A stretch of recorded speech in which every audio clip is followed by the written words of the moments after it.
So let's get started. I just want to welcome everyone to Amr Suleiman's defense. First, I want to thank his committee, Anantha Chandrakassan and Surtesh Kerman, for serving on the committee. So just a brief background about Amr. So Amr did his bachelor's and master at Cairo University, and then another master's here at MIT. And then he's actually one of the first students who joined my group for his PhD. And so he has the distinction of having the very first conference publication, the very first working chip, and the very first working system in my group. So for his PhD, he worked on a variety of very complicated algorithms for both computer vision and robotics. And he was able to find various different ways to translate them to very low power chips and then develop systems around it. So I'm very excited for you guys all to hear about his research. And with that, I'd like to hand it over to you. Thank you so much, Vivian, and thank you all for coming today to my talk. Today I'm going to show you briefly my work that I did over the last 5 years in building energy-efficient hardware accelerators to enable autonomous navigation in miniaturized robots. Starting from the title, you can see there are two main keywords, autonomous navigation and miniaturized robots. We can see already around us today some autonomous systems. Big automotive and technology companies are working on developing self-driving cars. Amazon has started already testing its air delivery system using autonomous drones or UAVs. And right here in Boston, some of you may have seen this security robots in shopping malls, and also this four-leg robots developed by Boston Dynamics, which is getting faster and smaller over time. And talking about smaller, miniaturized robots is a terminology that we use to describe robots with very small form factors. For example, in drones, we're talking about micro, nano, or even pico drones, which is comparable to like a 1 cent coin. These robots, because of its compact size, they are very important in some applications like search and rescue, where you're working on an unknown environment and a confined space, so the size matters, and also in surveillance applications. But there is a problem. Making these robots autonomous is very challenging. And to know why, let's first see how an autonomous navigation system works. So an autonomous navigation system consists of mainly three components: perception, motion planning, and control. So in perception, the robot tries to understand the environment around it and detect and identify important objects. And using this information, the motion planning is basically designing some optimal path for the robot to go from point A to point B based on the application. And finally, the control sends the commands to the actuators for the robots to move. In the literature, we can see that the perception part, or the perception component, is the most computational heavy part in the system. And to understand why, let's first see what happens in the perception. So to do perception, the robot basically tries to understand two things: semantic understanding, which is detecting objects or tracking objects over time, and for some applications, doing segmentation to know what's the background or from the foreground. And the other part is the geometric understanding. So assuming that we are operating in an unknown environment, the robot also tries to build a 3D model of the environment and localize itself within this map. So why this is challenging, or why this is the bottleneck? The big problem here is the high dimensionality of the problem. You see, in semantic understanding, in order to be able to identify or detect objects with different sizes or different distances from the camera, we're not only dealing with large resolution images, but we're also dealing with multiple scales or multiple resolutions from the same image. This results in a very significant data expansion by 10 to 100x more pixels to process. Additionally, in the geometric understanding part, while the robot is moving and building a map, this map size grows over time. And this requires very large memories and large computation to keep track of the growing map. The other challenge in the system is coming from the platform itself. Because we're talking about these very small robots, we have a very low power budget. We cannot afford these very big batteries on board because of the size and the weight. And also, and based on that, we cannot actually use the conventional CPU or GPU platform, even the embedded platforms. And to give you some examples with numbers, for example, this insect scale pico UAV, which only weighs like 100 milligrams, requires only 100 milliwatts to lift, like to fly, 100 milliwatts for sensing, but we're talking for CPU and GPUs about orders of magnitude more power, like in 10 to hundreds watts. So to address these challenges, what we did in my work is that we used mainly three basic energy efficient approaches. The first, in order to reduce the high dimensionality of the data, we use algorithm and hardware co-design to introduce some sparsity of the data and make the hardware exploit this sparsity to reduce the memory sizes and the computation cost. The other approach is reducing off-chip data movement or off-chip storage by integrating the full systems locally on chip. This reduces the overall system power because of the high power consumption of the DRAM. And also, we leverage some compression to reduce the on-chip storage and the on-chip data movement as well. And the third approach is all these algorithms actually have a variable workload with different environment or different scenes. So it's important to have a configurable hardware to adapt to different environment to achieve even more energy savings. So in this talk, I will basically introduce some hardware accelerators that we built for energy efficient perceptions in miniaturized robots. And the talk is divided into two parts, the semantic understanding and the geometric understanding, which are the two parts of the perception component. So let's start with the first part, semantic understanding. And here I'm going to show you our energy efficient object detection systems that. Yep. So let's start by introducing the general methodology to do object detection. So object detection consists of two main stages. The first is find the object, and the second is classify the object or identify what is this object.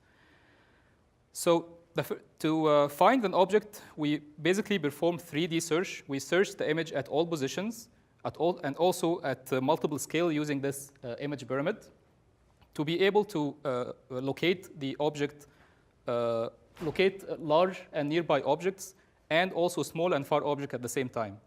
And as I mentioned earlier in the introduction, this image pyramid results in a huge data expansion with orders of magnitude more pixels to process. The second stage in the object detection is the classification part. And in this stage, we use machine learning to pre-train template weights that can be used to describe the main characteristics of the object. And we use these trained weights to process the entire image pixel to identify if there is a true or a false object. But you can see here that before the classification, we actually do feature extraction. And this is an important step to make the classification stage more robust to any noise in the images, and also robust to any texture or illumination changes. One of the conventional ways to do object detections, to do the classification is to train a support vector machine template, or SVM, on a histogram of oriented gradients feature, or HOG features. And in this case, the classification is simply a dot product between the pre-trained template, or the SVM template, and the HOG feature image. And the output of if the output of the dot product is high, this means that there is a true object. And if it's low, it's a false object. So if we look at the literature, there have been many implementations of this conventional systems in many platforms like CPU, GPUs, and also in hardware. But one thing to notice here, specifically in hardware, that supporting multi-scale is very challenging. And the reason why is if we try to generate this large image pyramid on chip, it requires large memory sizes. And the other approach which is used in this implementation is generating the image pyramid off chip and keep pushing the scale one by one into the chip and process it. But this comes with a high energy consumption of the overall system because of the external DRAM. So our goal in this project was to implement a system that generates the image pyramid and process it locally on chip with energy efficiency. So how did we generate the pyramid on chip? So this is the architecture of the image pyramid generation. The input image is streamed 1 pixel per cycle into the system. And right away, it's filtered and downsized by 2 twice to generate these 2 octaves. And we have on-chip line buffers that only store few rows of each of these images. Each line buffer is shared with 3 bilinear interpolators, and each one of these interpolators output a smaller resolution image. So using this architecture, we actually reduced the off-chip memory to only streaming the input image only once, generating 12 scales to support multi-scale detection can increase the detection accuracy by 2.4x. But of course, this doesn't come free. There is an overhead of having more pixels to process, 3.2x. This is the data expansion part. And there is a memory overhead by 8.8x increase because of the on-chip line buffers. So how did we deal with that? Let's start with the pixel processing. If we look again at the image pyramid, it has a variable workload. And by workload, I mean the resolution or the number of pixels for each scale. So what we can do is use parallel detectors and distribute the scales such that we balance the workload of each detector. For example, if we use 3, the first detector will process the first scale, the second detector will process the second and third, and the third detector will process the remaining scales.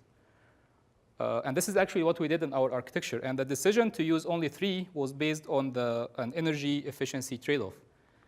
You see, by using voltage scaling, we can introduce 3.4x energy savings by going from 1 detector to 3 detector.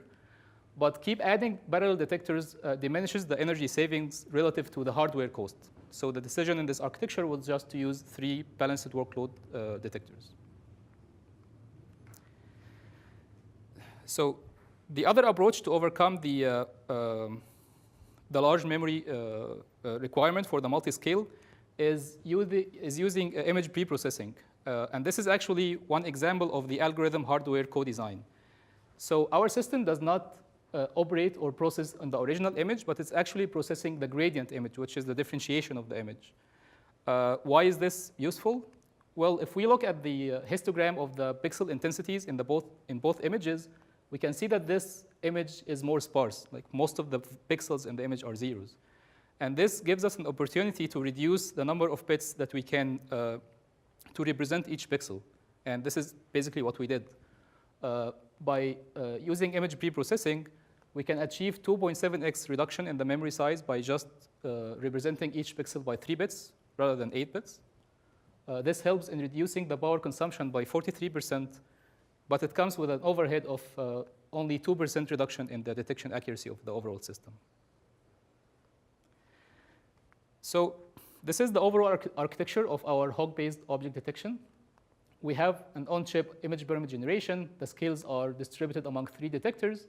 And all these detectors are detecting the same object, so they can share the same memory that stores the SVM, the pre-trained SVM template. One thing to notice here is that to maximize or to increase data reuse, these detectors are synchronized such that they can share the same data rate from the SRAM to minimize this memory bandwidth. And this helps in reducing the power consumption by additional 20%. So this system was, or this architecture was designed in 45 nanometer CMOS technology. And from both layout simulations, we were able to process full HD videos at very high frame rate of 60 frames per second, supporting the multi-scale with an image pyramid of 12 scales, and consuming only 58 milliwatts. And just to summarize the trade-offs here, supporting multi-scale increases the accuracy by 2.4x, and our optimization results in 4.5x energy reduction to overcome the overhead of the image pyramid. And if we look back into the previous work and compare ours, we can see that our work satisfies all the requirements, processing high-definition images, running very fast, supporting large image pyramid for multi-scale, and consuming low power. But of course, it's not that perfect. The problem about this system is using this conventional simple SVM template gives a relatively low detection accuracy. So our next step was to use a more complicated template. And basically what we used is a template called Deformable Part Models, or DPM. The classification idea is still the same. We pre-train a template. We do a classification using dot product to identify a true or false a true or false object. But the template now has 3 different parts, so 3 different filters. So let's see how DPM works. So the first filter in the DPM template is called root, which is detecting the object as a whole, similar to what I just described before. But DPM also detects 8 different parts for each object, not using the parts filter. Not only this, DPM template also allows for the parts to move around the vicinity, but to limit this movement, the the third filter adds some deformation penalty. And the idea here is that you don't want your head to be detected so far away from your body, unless you're detecting an alien or something.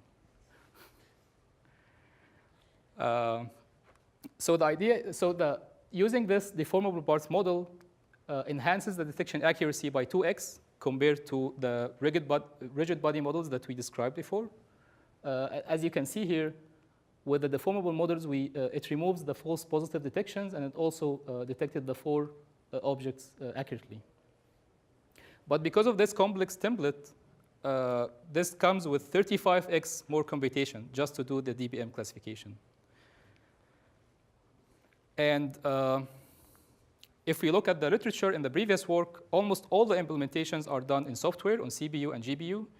And because of this classification complexity, even on software, it's processing small resolution images, and the frame rate is not that high. So our goal in this project was to reduce the complexity of the DPM model and do everything, again, integrated on chip. So this is the overall architecture of our DPM-based object detection system.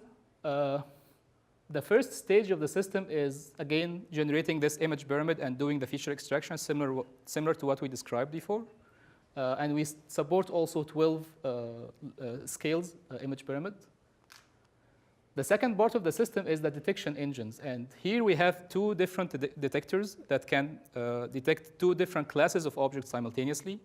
And within each detector, we have the same parallelism idea that we used before. Also, each detector here is programmable, and it supports the whole DPM model, doing root classification, part classification, and the deformation. And the final output of each detector is the location, the size, and the confidence score of the target object. So as we mentioned, the goal is to reduce the classification overhead. So we basically used 2 methods to reduce this overhead. The first is reducing the actual number of classification that we do on chip. And the second is reducing the cost of each classification.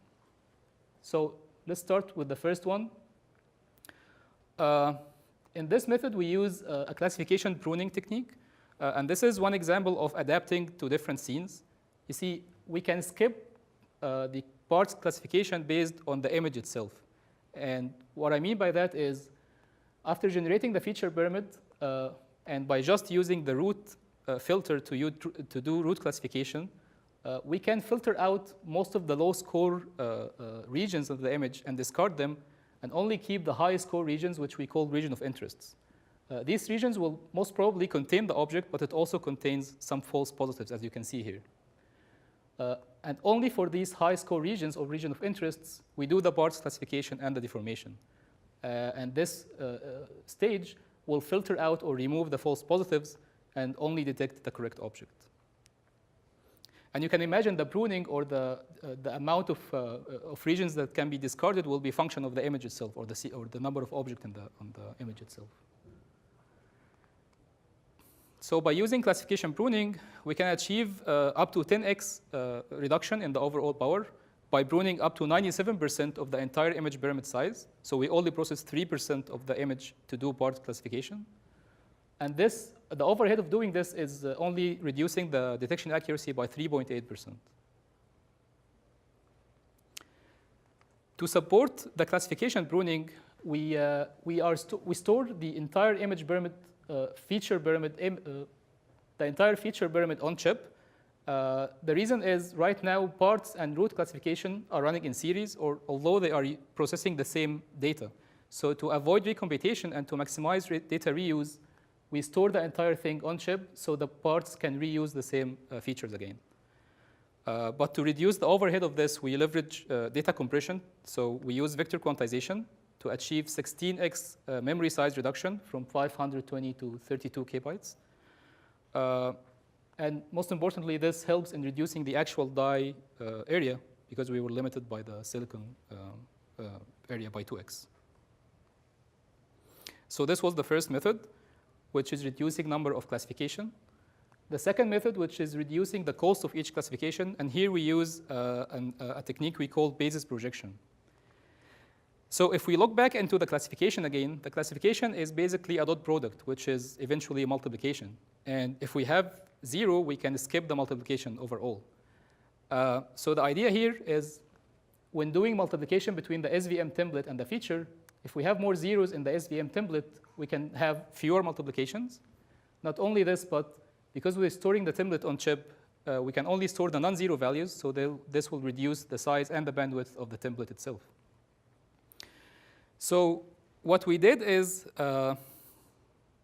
again, some type of the algorithm hardware co-design. The idea of basis projection is that we are projecting the classification dot product from the original HOG feature and SVM template space into a projected space where the projected weights have more zeros. And by carefully designing this basis projection, we were able to achieve more than 50%. So we were able to have more than 50% zeros in the projected weight template, compared to only 7% in the original SVM template. And here I'd like to acknowledge Jingdong Zhang, who formulated this problem and had this idea.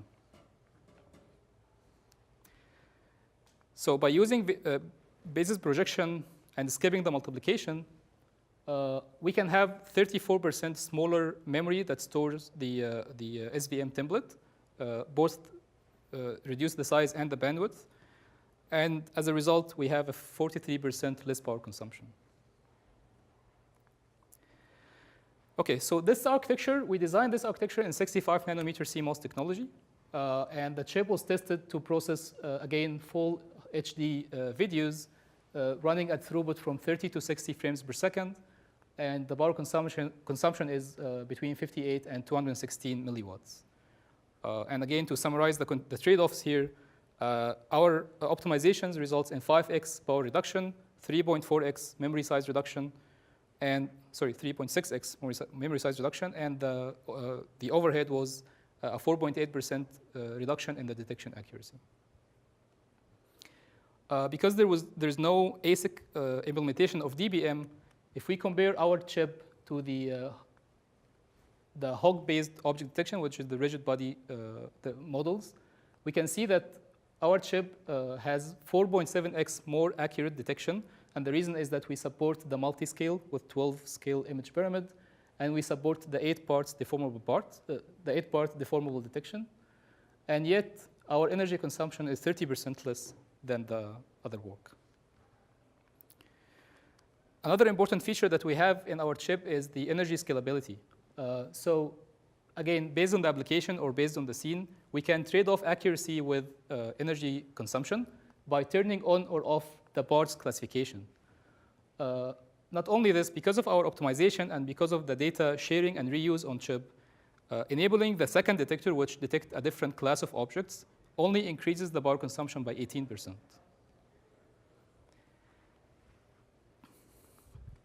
So we built a system demo using this chip to test the chip with a live camera feed. So we used a high-definition camera running at 60 frames per second. And as we can see here, we can configure the chip to detect only one class, like pedestrians here, or detect two different classes, like cars and pedestrians.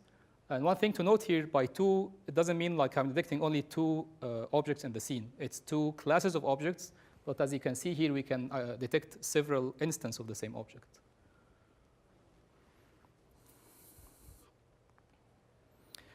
So to summarize the contribution of the first part of the talk, the object detection, we are introducing energy-efficient object detection on chip.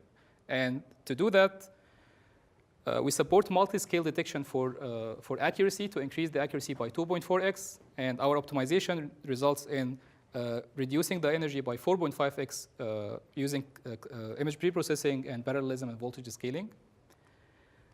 And to enhance the detection accuracy more, we use deformable part models, which increases the accuracy by 2x, And with our optimization, we reduced the classification overhead by 5x power reduction and 3.4x memory size reduction using classification pruning, vector quantization, and feature basis projection.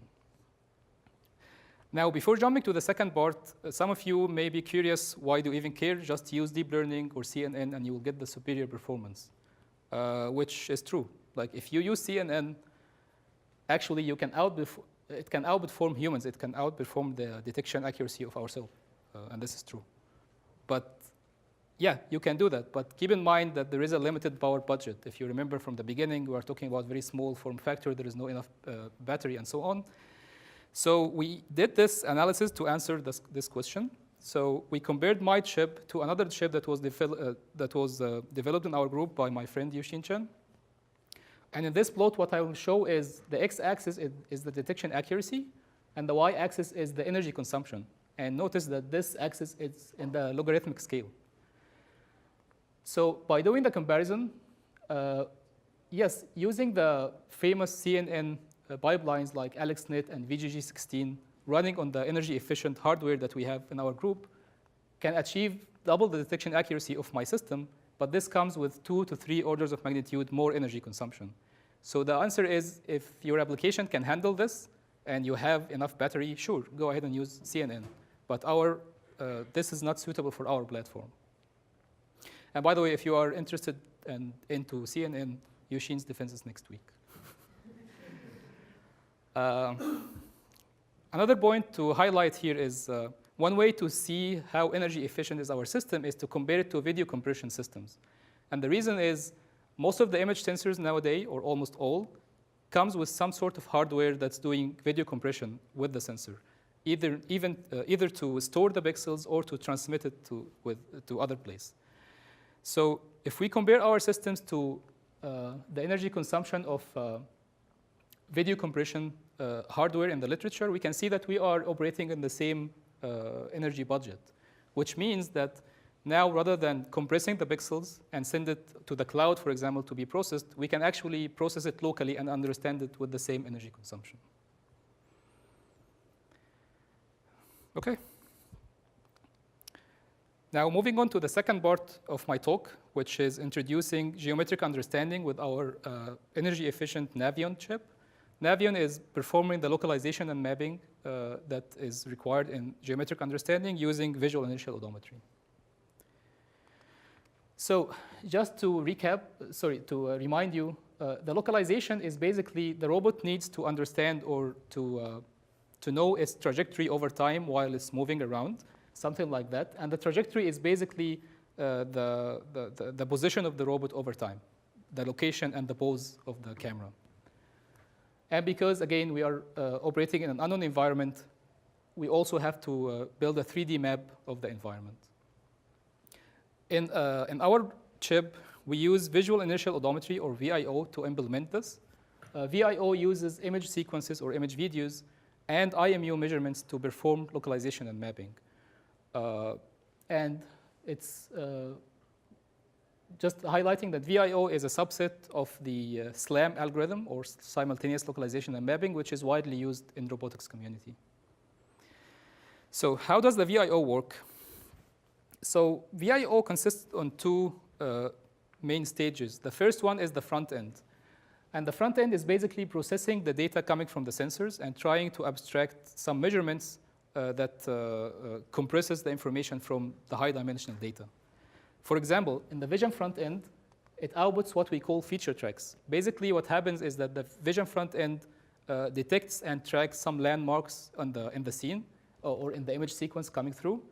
And it summarizes these measurements into feature tracks. Each feature track contains the coordinates or the location of these landmarks in the image and the ID of the subset of images that it appears on, and this subset is called keyframes.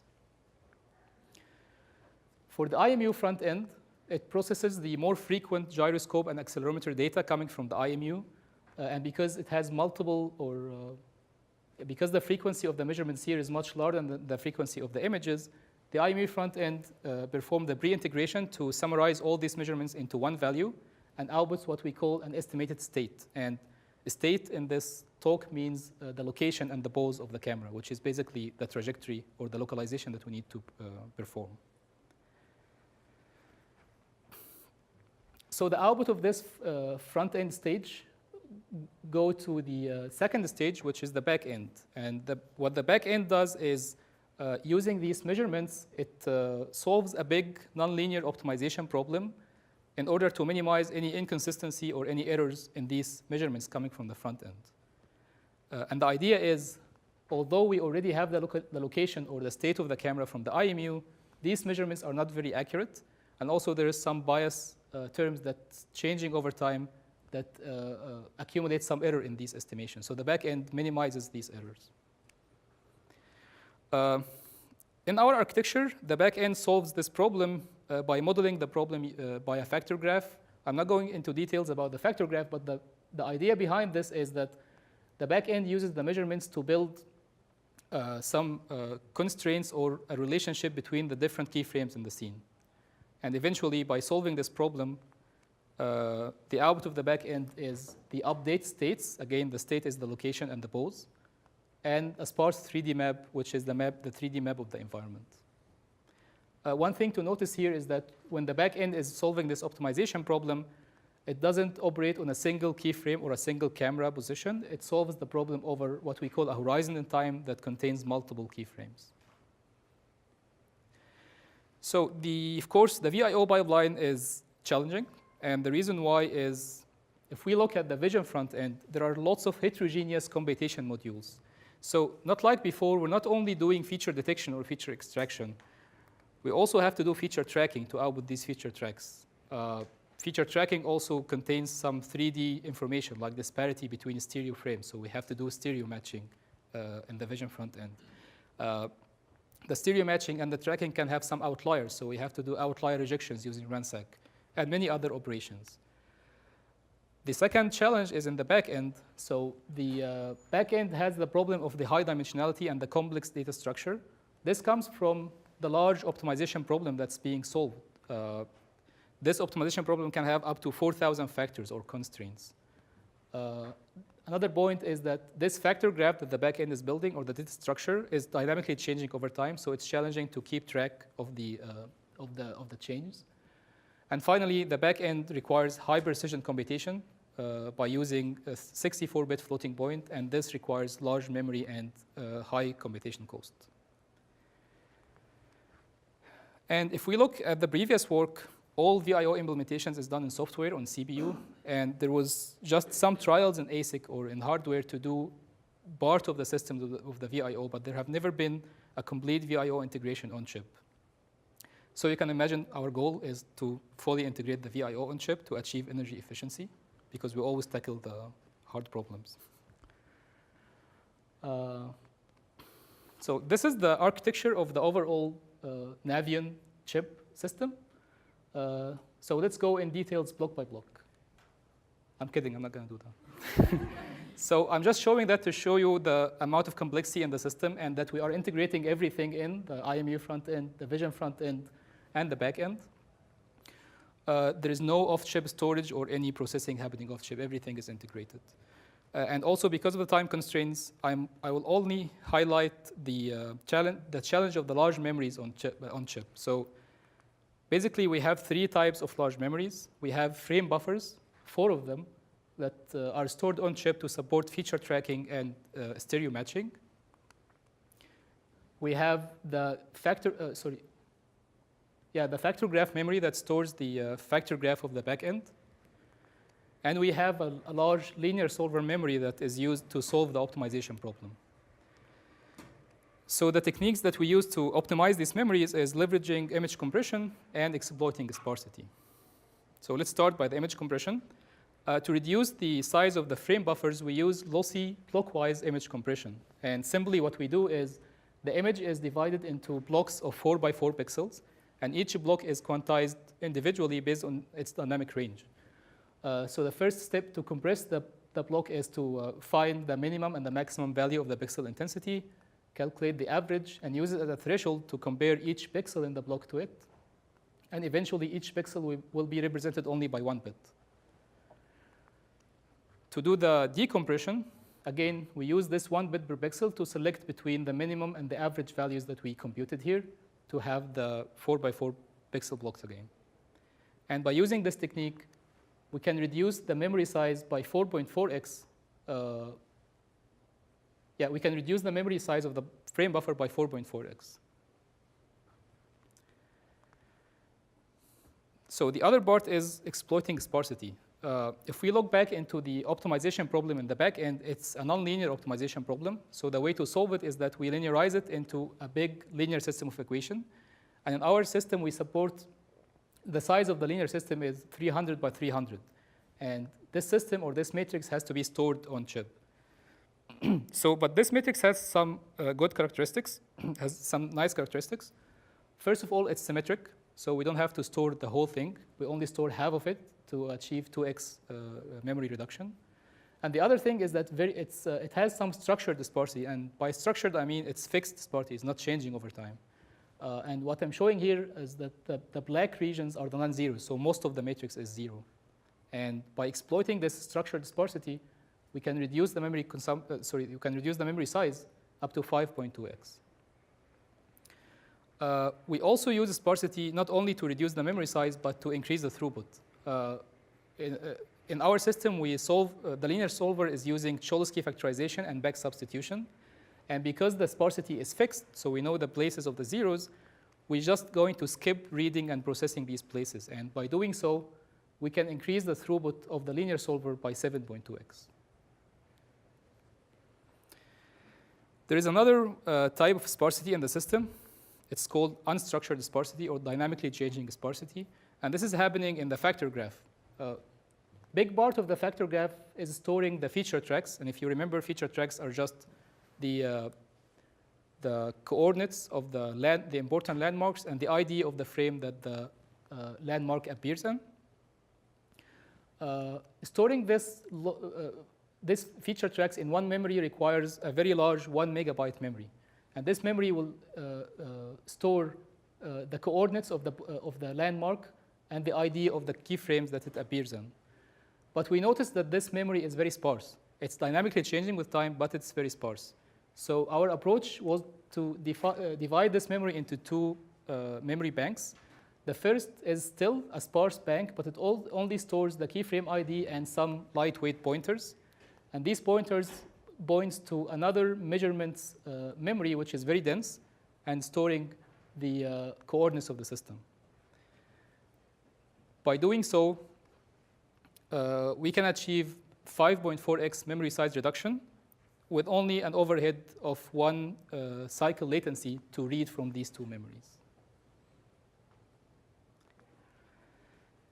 So the overall Navion architecture, we designed it in 65 nanometer CMOS technology, and the chip was tested successfully to process images with resolution up to 752 × 480.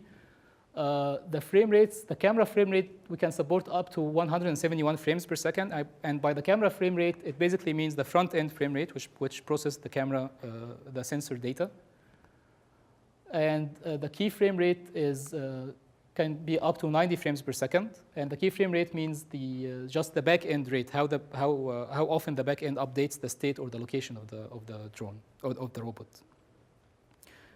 With an average memory consumption of 24 milliwatts. This plot summarizes our memory optimization that I was highlighting before, using image compression, dividing the memory into two stages, and exploiting sparsity. All of them results in about 4.1x overall memory reduction in the system. As I mentioned, I was only highlighting the memory optimization, but there were many other optimizations that we did in the system. Just highlighting one here is by using parallelism and rescheduling, we were able to reduce the processing time by 55%. And there were also other optimization, optimizing the precision of the operation in the vision front end by using fixed point arithmetic, and so on. As always, we build a system demo using the chip. And what you see here is the chip on this PCB connected to a host, which is this Zinc FPGA board. This board is only used for interfacing. There is no processing happening on it. So it sends the input data to the chip and reads the results to be displayed on this PC over the Ethernet. And what you see here is that the PC is drawing the trajectory of the drone using the images that's fed to the chip. So to evaluate the accuracy of our chip, we use this Yorok dataset, which is a very challenging dataset. It has 11 different sequences of a drone flying in different indoor environments. And the sequences are categorized into easy, medium, and difficult. For example, this is some example of the easy sequences where the drone is moving relatively slow, the images are clean, there are lots of texture. But these are some examples of the difficult sequences. For example, this one, the drone is moving very fast, so there are lots of motion blur. And in this one, as you can see in a little bit, it has lots of dark scenes, which makes the VIO more challenging to solve. So this is a comparison between our chip, Navion, compared to software implementation running on both a server CPU, Xeon CPU, and also an embedded ARM CPU. What we show here is the trajectory error as a percentage, and this percentage is the ratio between the absolute error to the flight length of the drone. And the reason there is a slight increase in the error was basically because of the image compression. But usually in the robotics community, the trajectory error percentage is around 0.5%. So either way, we are way less than the target. Looking at the frame rate, both the camera and the key frame rate, we can see, and the power consumption, we can see that Navion achieves 3 orders of magnitude less energy consumption compared to the CPU implementation. The final thing to see here is that these numbers are average over the entire 11 sequences of the Yorok dataset. But if we look at the trajectory error for each sequence independently, the error varies a lot between sequences. And the reason is the difficulty of the sequence. The difficult sequence has very high error, and the easy sequence has very low error. And this emphasized the idea about the scene adaptability, or that the algorithm depends on the scene.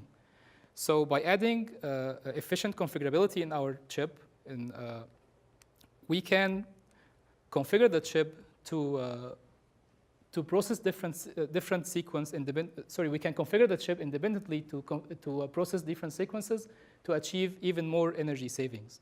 For example, here, by setting the error target to 0.35% for all the 11 sequences, this blue and green bars showing the energy consumption with and without adaptation. And on average, we can achieve 6.4x energy savings. So to summarize the contribution of this part of my work, Navion, we achieved the first full integration of VIO pipeline on chip. Leveraging compression and sparsity, both structured or unstructured, we were able to reduce the memory sizes. Image compression gives 4.4x reduction. Structured sparsity gives 5.2x, and unstructured sparsity gives 5.4x. And finally, use the adaptation idea to make the chip adapt to different environment. We can achieve more savings by an average of 6.4x energy reduction. So to conclude my work here, as I mentioned in the introduction, a key challenge in the robotics perception system is the high dimensionality of the data, which requires large memories and large computation costs. In my work, we used algorithm and hardware co-design to introduce more sparsity in the data and make the hardware exploit this sparsity to reduce the memory size and the computation cost. We use lightweight compression to reduce data movement and also reduce the on-chip storage for energy efficiency. And finally, by using configurable parameters, we can make the hardware adapt to different scenes and different environments to achieve even more energy savings. And before I let you go, of course, I have to thank some people. So first of all, I'd like to thank my advisor, Vivian Z. You all know the PhD students here that there are lots of ups and downs in the PhD life. And in my case, there was some downs, but without Vivian and her help and guide and support, I couldn't have made it, so I cannot ask for a better advisor. So thank you, Vivian. I also like to thank my committee. I thank Professor Anantha for his help and flexibility. I know how busy you are as Dean of Engineering. I'm also like to thank Professor Sertash for his help and collaboration in the second part of my thesis, the Navion Chip. I also like to thank the whole EMS group. I will not go by names, but you know yourself. Our group has a very diverse, work on a very diverse research problems, and I really enjoyed our conversation, both academically and non-academically, specifically non-academic conversation. Yeah, my family, unfortunately, they couldn't be here, but I hope they're watching me through the live stream. Although the long distances, they have always been with me in my heart, in my mind, by their support and by their prayers. They visited me many times, but unfortunately this time they couldn't make it. So thank you so much, guys. I miss you and I love you. And I was fortunate enough to have my other family here, my wife's family, my father-in-law, my mother-in-law, my sister-in-law, she couldn't make it. Also, they are really big support, and I couldn't make anything without them. Thank you so much, guys. I love you. I was blessed to have so many friends here in Boston and in MIT, but I found that it's actually a problem because I couldn't thank all of them. So I'm just adding some images here, and thank you all so much. I really value your friendship.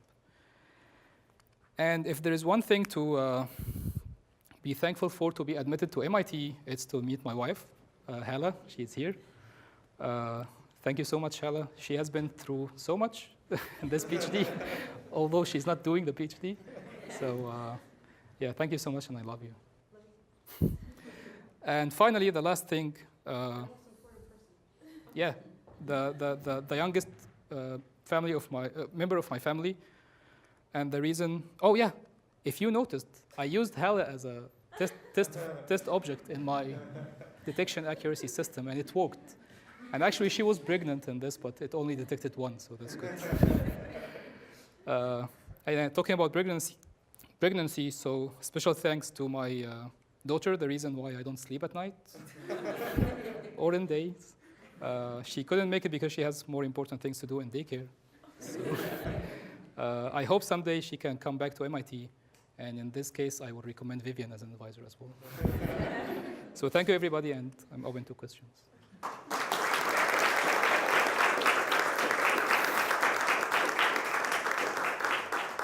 can open up for a couple of open questions before we do the close part of this.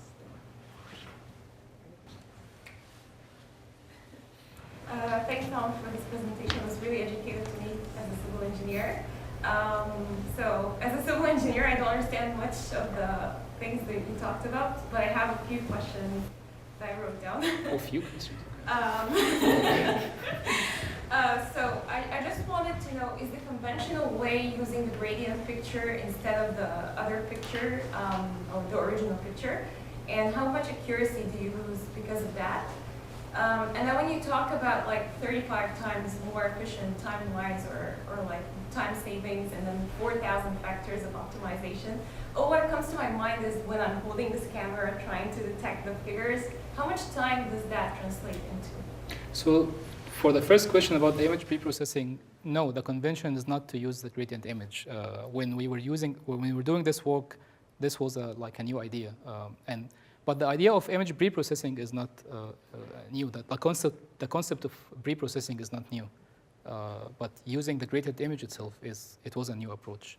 And I mentioned in the slides that using this results in some degradation in the accuracy. It was like 2% degradation in the detection accuracy. So there is an overhead, but there is always a trade-off between the detection, what we lose in detection versus what we gain into energy efficiency and low power consumption, like for batteries and so on. For the other part, the size of the problem, I don't understand. Oh, the time.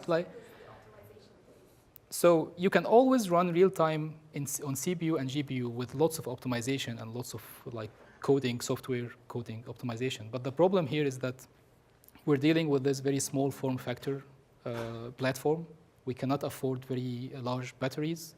These CPUs and GPUs consumes orders of magnitude more energy, and that's why we try to build this hardware accelerators to perform this functionality. So time-wise, usually it runs in real time, which is 30 frames per second, so it takes like 30 milliseconds to do the detection or something. And we can do it both on CPU and in accelerator by accelerator, but accelerator is much more energy efficient. Good questions.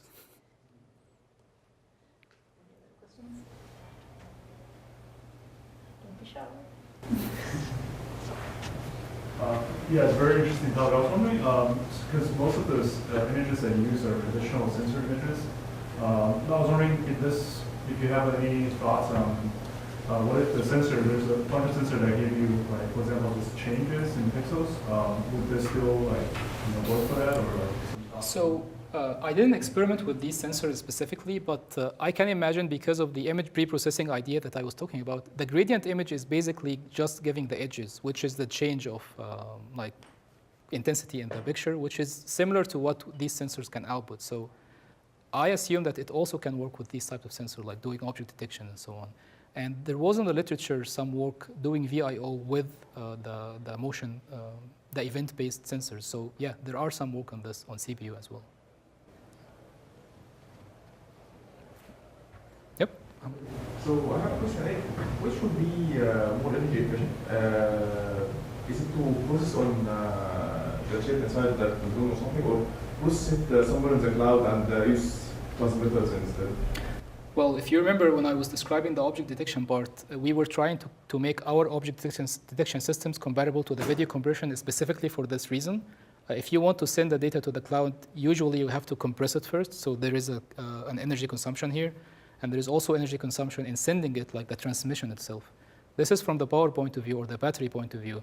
There is a problem in processing the cloud about the latency. Running in real time will be challenging. It will take time to send the data, do the processing, and send the results back. And there is also another aspect about privacy, but like, forget about this now.